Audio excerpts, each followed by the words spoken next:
Là, ce qu'il reste de l'ancien quartier des Manguiers à Rémire-Montjoly. Le squat a été démantelé le 10 décembre dernier. Il y a un mois, vivaient encore ici 400 familles. Que sont-elles devenues? Certaines ont trouvé refuge auprès de leurs proches, mais la plupart sont de nouveau à la recherche d'un toit. C'est ainsi après chaque destruction d'un bidonville en Guyane. L'ancien squat d'Ikateco, destruction mars 2019. Le terrain est aujourd'hui vide de toute occupation illégale. Mais bien souvent, les expulsés ne vont pas très loin, car les enfants vont à l'école du quartier. C'est le cas de cette famille expulsée il y a près d'1 an. Elle vit aujourd'hui à quelques mètres de là. Nous, on habitait ici avant, et ils ont expulsés d'ici. On a passé 2 mois sans rien, sans la tête pour dormir, 2 mois comme ça, au bord de la route avec mes enfants. Et en plus, mes enfants, ils allaient à l'école, ils vont à l'école. Il y a beaucoup de familles ici. Et nous, on en vient derrière pour se loger. Parce qu'ils n'ont pas à nous donner rien. Ça fait 1 an qu'on attend, ils n'ont rien à nous donner. On va à l'assistance sociale, on attend l'assistance sociale, on n'a pas de réponse. Et c'est pour ça que nous, on continue là. Louis et sa famille ont trouvé refuge tout au bout de ce pont, construit sur les vestiges des anciennes baraques du bidonville. Loin des regards, au bout du chemin, des cases minuscules, faites de tôles et de récupes de toutes sortes, où ils habitent depuis 1 an.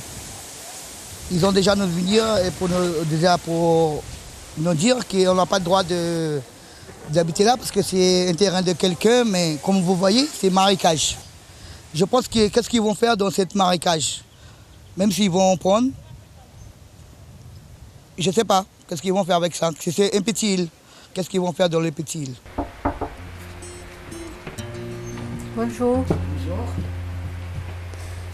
Bon, c'est ici que j'habite depuis, ça fait 3 mois. Et c'est là. Ici la salle de bain. Certains expulsés ont été pris en charge par les services sociaux.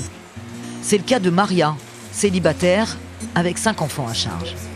Maria habitait auparavant dans le squat de la Matine.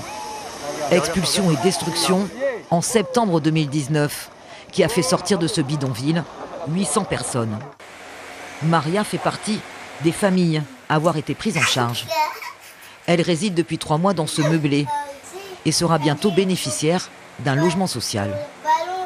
Bon, il m'a dit que j'ai un T5, qu'il faut attendre qu'ils vont m'appeler. Et bon, j'attends depuis déjà 3 mois pour mes enfants, qu'ils vont être bien dans son chambre. Et bon, pour ça, il y a de sécurité dans la maison, c'est tout. Parce que là-bas, la matinée, il n'y avait pas. C'était une maison de bois. Mais combien sont-ils à être relogés après une expulsion? Un chiffre très difficile à connaître.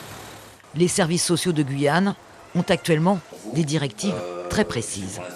Les directives de la préfecture, c'est la prise en charge et le suivi du relogement de ces personnes dès lors où les critères d'éligibilité sont effectifs.